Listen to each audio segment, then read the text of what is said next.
পাখির ডাক, কাকের ডাক, দূরে আজানের শব্দ।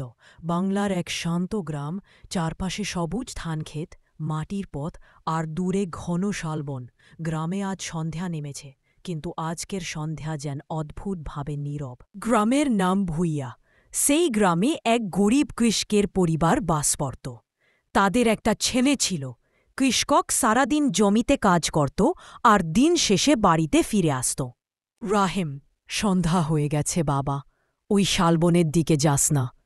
ওদিকে আজকাল নাকি কিছু অদ্ভুত দেখা যাচ্ছে। আরে মা, গপ্প শোনাচ্ছ? ওখানে শুধু পাখি আর বুনো কুকুর থাকে। তুই শোন, গত সপ্তাহে হাশেম কাকাকে নাকি কেউ ডাকছিল, কিন্তু গিয়ে দেখে আশেপাশে কেউ নেই। আরে মা, এসব তোমাদের পুরনো দিনের ভূতের কাহিনী। না বাবা, শুনেছি রহিম কাকাকে কে যেন নদীর ধারে ডাকে, তার কাছে যাওয়ার জন্য, আর যেই তার ডাকে সাড়া দিয়েছে সে আর কখনো বাড়িতে ফিরে আসেনি। তাকে আর কোথাও খুঁজে পাওয়া যায় না। আচ্ছা মা, ওই নদীর ধারের বিষয়ে আর কি জানো, আমাকে বলো। শুনেছি কয়েক বছর আগে কে যেন নদীর ধারে ডুবে মারা গিয়েছে। সেদিন থেকে সেখানে নাকি তার আত্মা ঘুরে বেড়ায়। সে তাদের ডাকে বলে যে, আমাকে বাঁচাও।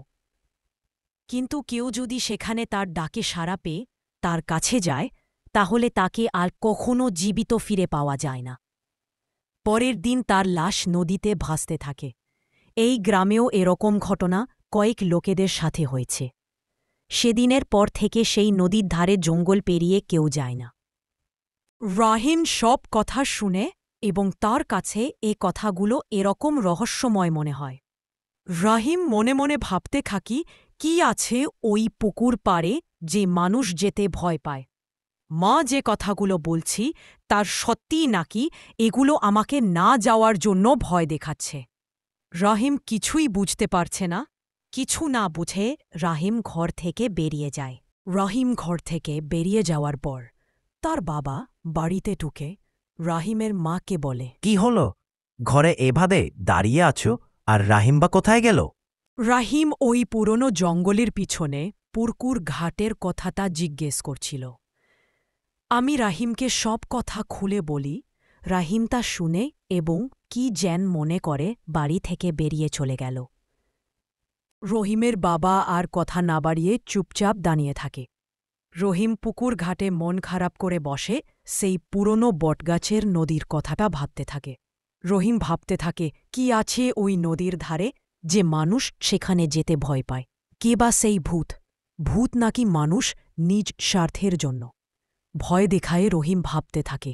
হঠাৎ রহিমের পিছন থেকে তার বন্ধু ফাহিম এসে রহিমকে ডাক দিয়ে, রহিম কোন কথা বলে না। চুপচাপ সে যেন কিছু ভাবতে থাকে, যেন সে খুব গভীর রহস্য উদ্ভাবন করতে চলেছে। কিরে রহিম, এখানে চুপচাপ একা একা বসে আছিস?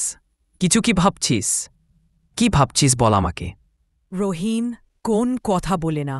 চুপচাপ সে যেন কিছু ভাবতে থাকে, যেন সে খুব গভীর রহস্য উদ্ভাবন করতে চলেছে। কিরে রহিম, কিছু বলছিস না যে?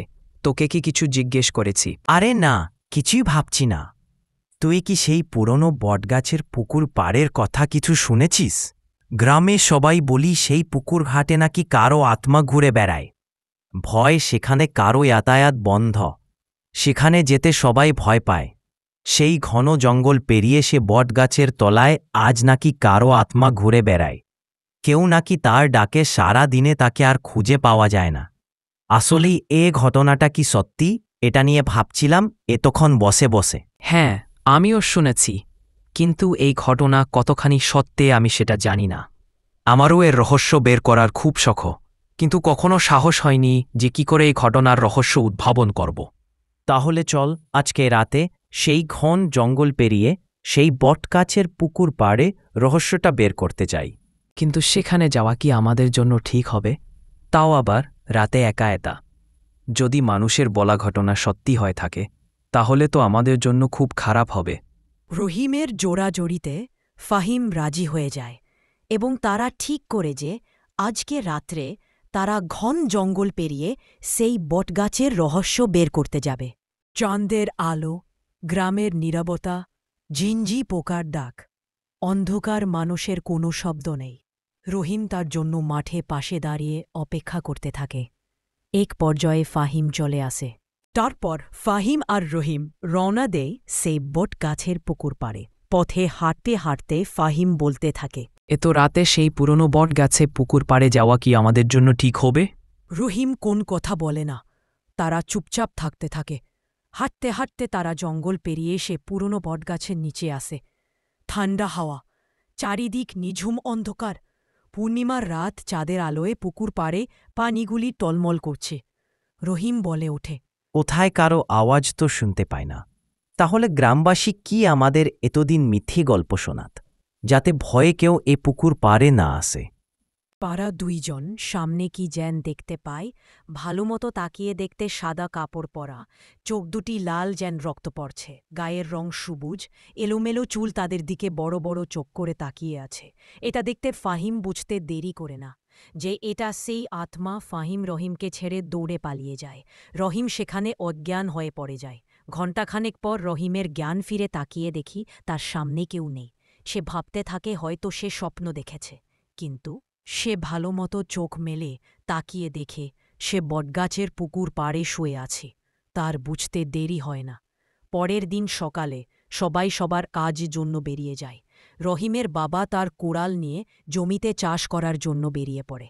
রহিম পুকুর পাড়ে বসে ফাহিমের সাথে সে ঘটনা বলতে থাকে। তারা দুজনে এবার বিশ্বাস করে যে গ্রামের লোক মিথ্যে কথা বলেনি।